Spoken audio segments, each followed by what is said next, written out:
जी हाँ, नमस्कार दोस्तों। अगर आप सोच रहे हैं कि मेरे साथ जो बैठे हैं वो वीरेंद्र सहवाग हैं या उनके भाई हैं या उनके मौसी के लड़के, ताया चाचा इनके लड़के, ऐसा कुछ भी नहीं है। ये अलग डिपार्टमेंट से हैं। इनका स्पोर्ट्स की दुनिया से कुछ लेना देना नहीं है। ये सीसीटीवी हेड के तौर पे बड़ी बड़ी मल्टीनेशनल कंपनियों में काम कर चुके हैं। टाटा, जिंदल और भी बड़ी बड़ी कंपनियों में काम कर चुके हैं। और अभी फिलहाल ये विराट कंपनी में काम कर रहे हैं एज अ सीसीटीवी हेड के पद पर।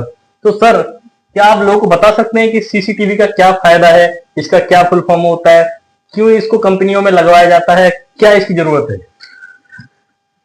देखिए, सीसीटीवी का फुल फॉर्म तो बड़ा ही सिंपल है सर। ये क्लोज्ड सर्किट टेलीविजन होता है। ये सीसीटीवी बन गया आपका। और इसका जो पर्पस होता है ये बेसिकली मॉनिटरिंग के लिए होता है। ये आपको आपकी एक तरीके से तीसरी आंख बोला जा सकता है कि आपकी उन लोकेशंस को दिखाता है जहां पे आप जा नहीं सकते, देख नहीं सकते, वो उनके भी लाइव फीड्स, लाइव तस्वीरें वीडियो के तौर पे बन के आपके सामने आती रहती है। तो अब इसका पर्पस क्या है? इसका पर्पस यही है कि आप मॉनिटरिंग करते हैं।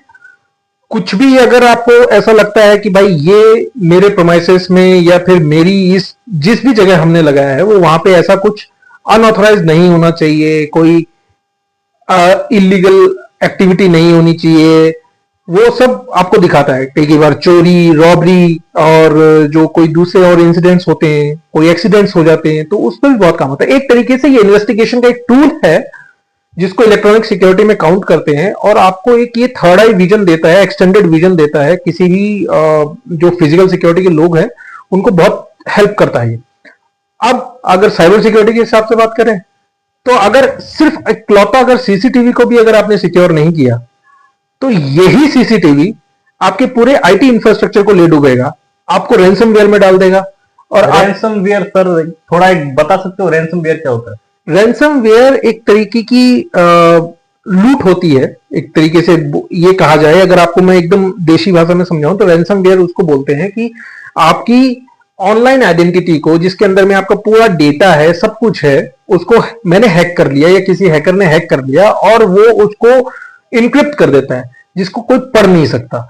अब उसको डिक्रिप्ट करने की एवज में वो आपसे पैसे चार्ज करता है, पैसे मांगता है, फिरौती मांगता है। पैसे भी वो मतलब ऐसे मांगेगा कि हमें उसका पता ना लगे? मतलब पैसे किस तरीके से मांगेगा वो? देखिए, इसमें बहुत सारे तरीके होते हैं। वो कुछ ना कुछ बैंक अकाउंट के थ्रू भी आपसे ट्रांजैक्शन करवा सकता है, कोई चीज वो आपसे खरीदवा सकता है।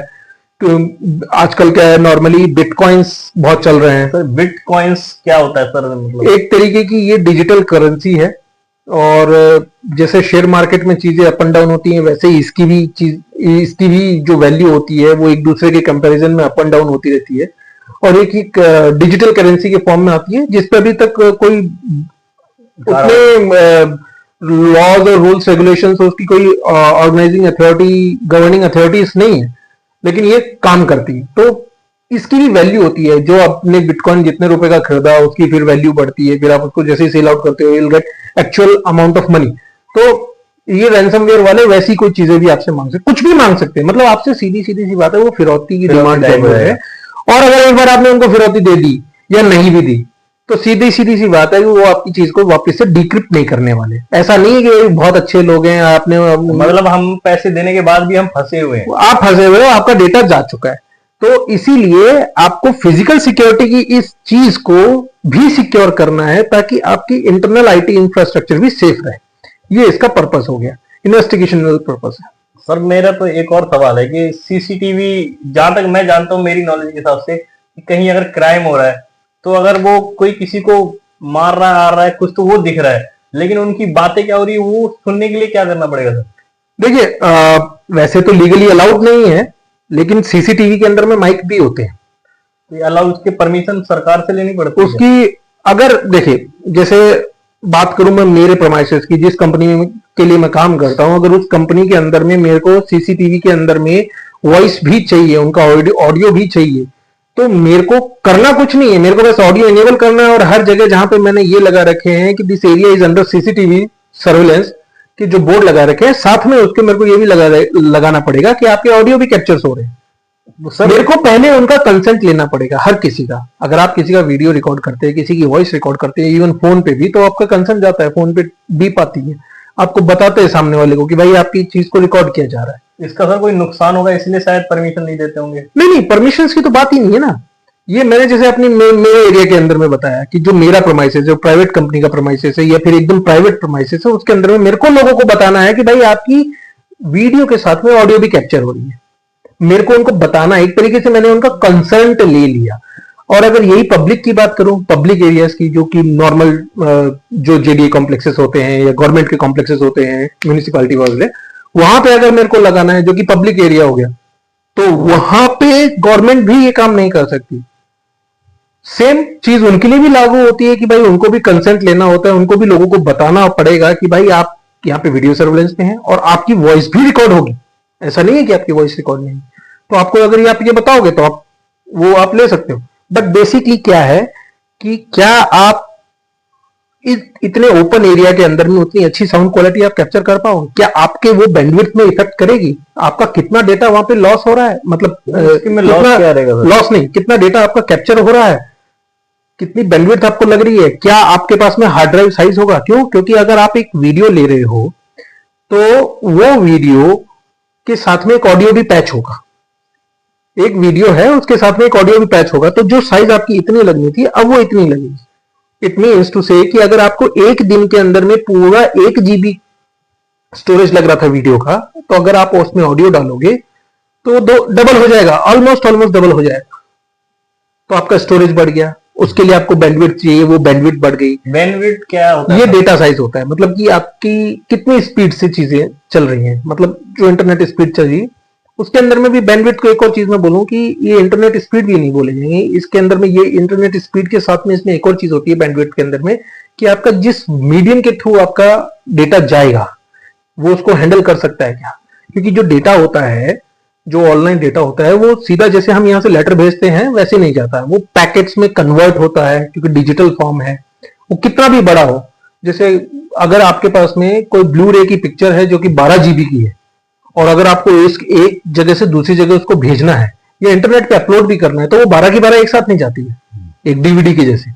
वो पैकेट्स में कन्वर्ट होती है, टूटती है, पैकेट्स में टूटती है। और वो किस हिसाब से टूटती है कि भाई जो आगे वाली लाइन है, MTU उसका कितना है, मैक्सिमम ट्रांसमिटेबल यूनिट्स वो कितनी लेगी, हाँ ट्रांसमिटेबल यूनिट्स वो कितनी वो लाइन लेके जा सकती है। मतलब एक बिजली का वायर जो है, एक पतला वायर होता है, एक मोटा वायर होता है, तो मोटा वायर ज्यादा बिजली लेके जा सकता है हाई टेंशन के लिए, और पतले वायर पे क्या आप हाई टेंशन डाल दोगे, वो ब्रस्ट कर जाएगा वहीं पे। तो वैसा ही सीन इसका है, क्योंकि इसमें और बिजली में भी कोई खास फर्क नहीं है। ये क्योंकि ज्यादातर जो डेटा है हमारा वो बिजली के वायरों पे ही जा रहा है, उसी सेम फॉर्मेट में जा रहा है। तो ये सारी चीजें को ध्यान में रखना पड़ता है। सर ये तो आपने CCTV के जो फायदे नुकसान ये सब आपने बता दिया। तो मतलब जो आजकल के नौजवान हैं, तो अगर वो CCTV डिपार्टमेंट ज्वाइन करना चाहते हैं, प्राइवेट इंडस्ट्री हो चाहे गवर्नमेंट सर्विस हो, कहीं भी ज्वाइन करना चाहते हैं, तो किस तरीके की पढ़ाई, मतलब क्या क्वालिफिकेशन होना चाहिए? देखिए बेसिकली CCTV का कोई अलग से डिपार्टमेंट नहीं होता, कोई इसका कोई वो चीज नहीं होता। ये CCTV जो अपना नेटवर्क इंफ्रास्ट्रक्चर होता है, यानी कि जो IT का नेटवर्क इंफ्रास्ट्रक्चर होता है किसी भी ऑर्गेनाइजेशन में, उसी का एक पार्ट होता है। ठीक है, इसके अंदर में जो अपने लोग जो इंटरनेट सर्विसेज प्रोवाइड करते हैं अपने ही ऑर्गेनाइजेशंस में, उसके लिए जो चीजें बिछाई जाती हैं, जो पेरिफेरल डिवाइसेस बिछाई जाती हैं, जो तारे बिछाई जाती है जिसके थ्रू एक कंप्यूटर दूसरे कंप्यूटर से बात कर सके, इंटरनेट एक्सेस कर सके, वही सेम फॉर्मेट इसमें यूज होता है।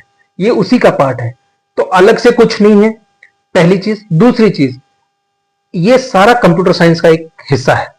कंप्यूटर साइंस के अंदर में काफी अलग अलग डोमेन्स हैं, जिसके अंदर में आपकी सॉफ्टवेयर डेवलपमेंट भी आती है, डेटाबेस मैनेजमेंट भी आता है, आपका एक नेटवर्किंग भी आता है, साइबर सिक्योरिटीज भी आते हैं, ये सब कुछ आता है।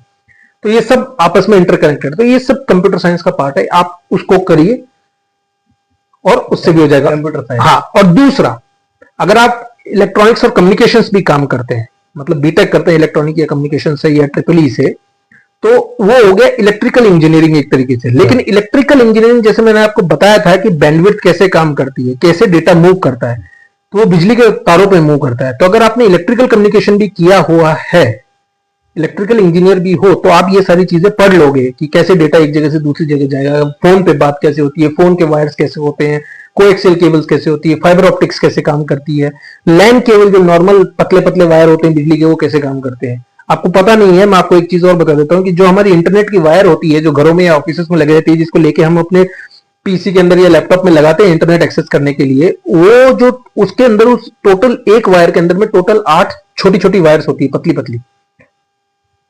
वो वायर्स मैं आपके इस कैमरा को चार्ज करने के लिए प्लग इन में डाल सकता हूं, वो करंट भी पास करती है, उतनी सी वायर। तो इसीलिए जब वो वायर होती है, उसी वायर पे इलेक्ट्रॉनिक सिग्नल्स के अंदर में आपका जो डिजिटल जो डेटा है वो एक जगह से दूसरी जगह पास हो रहा होता है। तो इसलिए उसको कभी गलती से मुंह में मत लीजिएगा, नहीं तो आपको झटका लग सकता है। अरे सर, समझिए भाई लोग। और सर मेरा एक लास्ट सवाल ये था, आपका ज्यादा टाइम नहीं लूंगा, मुझे मालूम है आपकी छुट्टी थी और आपने उसमें कीमती वक्त निकाल के मुझे टाइम दिया। मेरा एक सवाल है कि जैसे बड़ी बड़ी इंडस्ट्री हो गई, लोगों के घर हो गए और छोटी मोटी किसी की दुकान होगी, वहां भी लोग सीसीटीवी लगवाते हैं, तो क्या है वो लाइट से कनेक्टेड रहता है? ठीक है सर, लाइट से कनेक्टेड रहता है, और जब लाइट चली जाएगी उसी दौरान सारी चोरी होती है और सीसीटीवी उसी दौरान बंद हो गया, फिर फायदा क्या? देखिए, लाइट जाएगी, सीसीटीवी बंद होगा, क्योंकि वो एक इलेक्ट्रॉनिक इक्विपमेंट है, सीधी सीधी सी बात है। और सिर्फ सीसीटीवी की बात नहीं है, क्योंकि सीसीटीवी के अलावा और भी दूसरे पेरिफेरल डिवाइसेस होते हैं जो उसको पूरा रन करने के लिए, इस पूरे सिस्टम को रन करने के लिए चाहिए होते हैं। तो आपको क्या है कि अगर लाइट जाने का आपके पास में सीन बनता है, तो आपको उसके लिए इन्वर्टर्स या बैटरीज लगानी पड़ेगी। तो बड़ी कंपनी है तो वहां जनरेटर, बड़ी कंपनियां अपने जनरेटर रखती हैं, जैसे उनका लाइट जाती है, जैसे जो कॉर्पोरेट ऑर्गेनाइजेशंस हैं, जितनी भी आईटीईएस वाली कंपनियां हैं, तो ये सब बिल्डिंगों में रहती हैं, तो इनके पास में डीजी सेट्स रहते हैं। जिस भी पार्क में रहती है उनके पास में डीजी सेट्स रहते हैं। जैसे ही लाइट जाती है, ऐसा नहीं कि लाइट नहीं जाती, इंडस्ट्रियल एरियाज में भी लाइट जाती है, लेकिन डीजी सेट्स की वजह से हमें पता ही नहीं चलता कि लाइट गई है क्या। तभी उन्हें उसी डीजी सेट्स की वजह से इनके यूपीएस, एसीज सब चीजें काम करते हैं, उसी में इनका इंफ्रास्ट्रक्चर, नेटवर्क इंफ्रास्ट्रक्चर भी काम करता है, जिसकी वजह से इनके कैमरे चालू रहते हैं।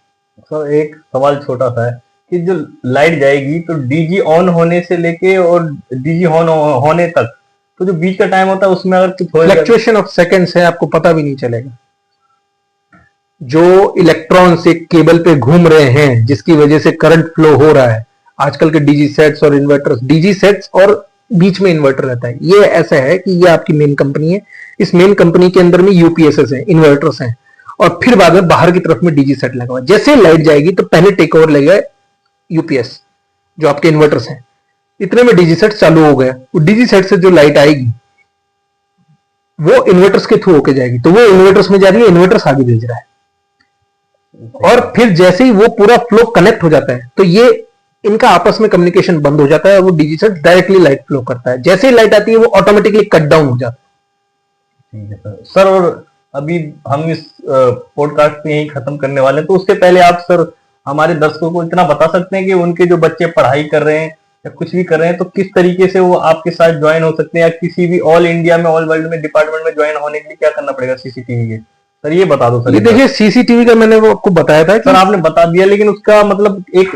पर्टिकुलर कोई भी एक पढ़ाई रहेगी जिसको फॉर्म भरना, वही मैंने बताया। ऐसा देखिए, जो नॉर्मल इंजीनियरिंग रहती है, जो कंप्यूटर साइंस की इंजीनियरिंग या इलेक्ट्रॉनिक्स की इंजीनियरिंग, उसी के बेस पे आपको नेटवर्क्स की जॉब मिलती है। तो और उसके साथ में अगर जिन बच्चों ने वो नहीं कर रखा, जिन लोगों ने वो नहीं कर रखा, वो नॉर्मली भी नेटवर्किंग की कोर्सेज आते हैं, बहुत सारे नेटवर्क इंजीनियर्स के बहुत सारे कोर्सेज आते हैं, जिनको वो करके आप अपना करियर उस डोमेन में लेके जा सकते हैं। यहाँ पे सीसीटीवी एक, आपको ये समझना पड़ेगा, सीसीटीवी एक अलग से कुछ नहीं है, ये पार्ट है नेटवर्क इंफ्रास्ट्रक्चर का। तो आपको जो सोचना है, जिस हिसाब से आपको मेहनत करनी है, वो नेटवर्क इंफ्रास्ट्रक्चर के हिसाब से मेहनत करनी है कि आप नेटवर्किंग इंजीनियर कैसे बनो। सीसीटीवी आपका उसमें कवर हो जाएगा, क्योंकि काम वही है, तरीका वही है, जैसे नेटवर्क आपका चलता है। सर साइबर सिक्योरिटी करके डिपार्टमेंट होता है सर, वो सीसीटीवी का जिसको नॉलेज है उसमें भी ज्वाइन कर सकता होगा सर? देखिए, साइबर सिक्योरिटी के अंदर में 2-3 अलग अलग डोमेन्स रहते हैं, ठीक है, जिसका एक पार्ट है नेटवर्क सिक्योरिटी। तो नेटवर्क सिक्योरिटी का अगर नाम ले दिया, जहां पे नेटवर्क आ गया वहां सीसीटीवी आ गया। तो मैंने आपको एकदम स्टार्टिंग ऑफ द डिस्कशन बोला था कि ये जो सर्विलेंस की जो इक्विपमेंट्स हैं सीसीटीवी, इनको भी सिक्योर करना पड़ता है। अगर एक बार ये कॉम्प्रोमाइज हो जाए तो आपकी कंपनी का आईटी इंफ्रास्ट्रक्चर डाउन हो जाएगा। तो ये नेटवर्क सिक्योरिटी का काम है कि आपके नेटवर्क को कैसे सुरक्षा प्रदान करती है। अब उसी के अंदर में अगर नेटवर्क के अंदर कोई छेड़खानी करके अंदर घुसता है, तो साइबर सिक्योरिटी के अंदर में वीपीटी वाले बंदे हैं बैठे हैं, सिम्स वाले बंदे बैठे हैं, जो कि 24 घंटे निगरानी रखे हुए हैं कि हमारे इंफ्रास्ट्रक्चर में कोई घुस तो नहीं रहा। वो पेनिट्रेशन टेस्टिंग वाले हैं जो चेक करते रहते हैं, और उनको पता चलता है, पॉपअप आता है, और इसमें बहुत सारी हायरार्की है। एक बंदा है जिसको सिर्फ अलर्ट्स के लिए रखा हुआ कि वो अलर्ट मॉनिटरिंग करेगा, जैसे ही अलर्ट आएगा वो दूसरे लेवल के बंदे को भेज देगा, दूसरे लेवल का बंदा उसको क्या करेगा, फिल्टर करेगा, देखेगा अलर्ट हाई है, लो है, मीडियम है, कौन सा है। अगर हाई अलर्ट है तो वो हाई वाले के बारे में भेजेगा, मीडियम वाला है तो मीडियम वाले के बारे में भेजेगा, लो है तो वो खुद ही उसको हैंडल करेगा। कई कई जगह तो ये है कि लो वाला भी आगे भेज देगा, फिल्टर करने का, एक का काम मॉनिटर करने का, दूसरे का काम फिल्टर करने का, तीसरे का काम उन अलर्ट्स को मैनेज करने का। तो ये अपने आप में एक बहुत बड़ा डोमेन है, लेकिन रिलेटेड अगेन विद कंप्यूटर्स है। और साइबर सिक्योरिटी, नेटवर्क सिक्योरिटी, ये जो दोनों चीजें हैं, मतलब जो रिलेटेड विद सिक्योरिटी पार्ट है, एक्सेप्ट फिजिकल सिक्योरिटी, जितनी भी इलेक्ट्रॉनिक सिक्योरिटी का है, नेटवर्क सिक्योरिटी का, साइबर सिक्योरिटी का जो पार्ट है, इसमें बहुत डेप्थ है। फ्यूचर में इसको एआई से कोई खतरा नहीं है। जैसे अभी एआई की उल्टी सीधी हरकतें चल रही हैं, लोगों को लग रहा है कि नौकरियां जा रही हैं, ऐसा कुछ नहीं होगा इसके अंदर, तो एटलीस्ट कुछ नहीं होगा। और देखिए, जो ये एआई से नौकरियां जाने की बात हो रही है, ये नॉर्मल बातें हैं, क्योंकि अभी तक हम सिर्फ, हमारा आईटी सेक्टर सिर्फ सर्विसेज पे काम करता था। हम एआई से वही सर्विसेज वाले काम करा रहे हैं, इसलिए हमारे लोगों की नौकरियां जा रही हैं। तो सीधी सीधी सी बात है, हमें अपने आप को इस लेवल पे डेवलप करना पड़ेगा कि हम या तो नए रिसर्चेस करें, नई कोई प्रोडक्ट बनाएं। हम प्रोडक्ट बेस्ड कंट्री नहीं है, इसलिए हमारी जॉब जा रही है। तो अभी इसके अंदर में जो नेटवर्क और साइबर सिक्योरिटी वाले और डेटाबेस वाले लोग हैं, वो सेफ है। तो आपको उस लेवल से भी सोचना पड़ेगा। धन्यवाद सर, जो आपने आपकी जो नॉलेज हमारे साथ शेयर करी, लोगों को बताया। तो सर, इसी के साथ हम इस पॉडकास्ट को समाप्त करते हैं। और सर, ऐसी और भी कोई नॉलेज अगर आप हमारे लोगों को दे सकते हैं, क्योंकि लोग जागरूक नहीं है, उन्हें नॉलेज नहीं है, इसलिए वो धोखा खा रहे हैं और पीछे रह जा रहे हैं। और जॉब सीसीटीवी, आधे लोगों को ये भी नहीं मालूम सीसीटीवी का भी कोई जॉब होता है सर। मैं सही बता रहा हूँ, आधे लोगों को ये भी नहीं मालूम। ये गांव से कहीं से आ जाते हैं, छोटा मोटा सिक्योरिटी में सिक्योरिटी गार्ड लग जाते हैं, और उनकी पढ़ाई डिग्री इतनी होती है कि उनकी काबिलियत है उनके अंदर कि वो सीसीटीवी डिपार्टमेंट में भी जा सकते हैं। तो आपका ये पॉडकास्ट देखने के बाद शायद उनको लगे कि हम इसमें कर सकते हैं, वो आपको ढूंढे, आप और भी सीसीटीवी हेड लोगों से मिले कि सर हमें नॉलेज है, हमें काम दीजिए। सर, उनको भी इस तरीके से काम मिल सकता है इसमें? मिल सकता है आपको, बस सीधी सीधी सी बात है। देखिए, एक छोटी सी बात बोलूंगा मैं, आई एम 36 और I am still pursuing my masters and I am planning to pursue my PhD also. तो ऐसा नहीं है कि चीजें रुक गई एक उम्र के बाद में। आपको अपनी मेहनत जारी रखनी पड़ेगी। अगर मैं अभी पढ़ सकता हूं तो आपको भी पढ़ना पड़ेगा। और मैं सिर्फ मास्टर्स ही नहीं कर रहा हूं, मैं साथ में ऐसे ही कोर्सेज कर रहा हूं जो नेटवर्क सिक्योरिटी और डेटा साइंस से रिलेटेड है, क्योंकि जॉब फ्यूचर सबको सिक्योर चाहिए। मुझे इंटरेस्ट आता है इसलिए मैं कर रहा हूं। आप लोगों को अपनी जॉब बनानी है, करियर बनाना है, तो आप लोगों को वैसे करना पड़ेगा। मेहनत आपको कंटिन्यू करनी पड़ेगी। और अगर आपने मेहनत नहीं करी, जो कि हमारा इंडियन मार्केट आईटी के नाम पे हमेशा से करने से चूकता है, तो वैसा ही होता रहेगा। आप हमेशा सर्विसेज में रहेंगे, सर्विसेज आपकी एआई ले जा रहा है, और एआई के लेके जाने की वजह से आप बेरोजगार हो जाएंगे। फिर आप भागेंगे वापस गवर्नमेंट जॉब्स के पीछे। सरकारों के पास इतनी जॉब थोड़ी होती है, प्राइवेट ही तो मिलता है। धन्यवाद। आपकी इस बात में मुझे एक शायरी भी याद आ गई कि ये उन नौजवानों के लिए है जो निकल ही नहीं रहे घर से, या फिर मतलब सपने देखते पर पूरे करने की ताकत नहीं रखते। उनके लिए कि जमी पे बैठ के क्या आसमान देखता है, परों को खोल जमाना उड़ान देखता है। सर, इसी के साथ नमस्कार, थैंक यू सर आपका यहाँ आने के लिए। धन्यवाद मेरे को इस पॉडकास्ट में। फिर मिलेंगे सर अगले पॉडकास्ट में।